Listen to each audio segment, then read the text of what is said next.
Hello అండి, welcome back to our channel. ఈరోజు మీకు ఇన్స్టంట్ దోశ చూపించబోతున్నాను. ఓన్లీ దీనికి గోధుమ పిండి చాలండి. మేము గోధుమలు మరపట్టించుకుంటాం కాబట్టి మాకు ఇదే అండి. ఇదండి, ఈ కప్పుతో నేను 1 కప్పు గోధుమ పిండి తీసుకున్నాను. ఇదండి, దాంట్లోకి మనకు సరిపడా సాల్ట్, కొంచెం క్యుమిన్ సీడ్స్,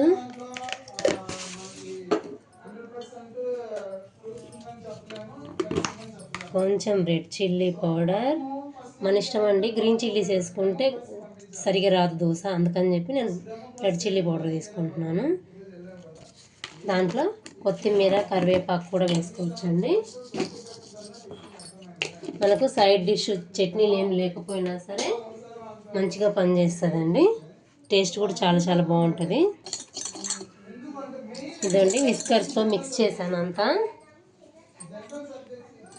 దీనికి సరిపడా వాటర్ మిక్స్ చేసుకుంటూ కలుపుకోవాలండి.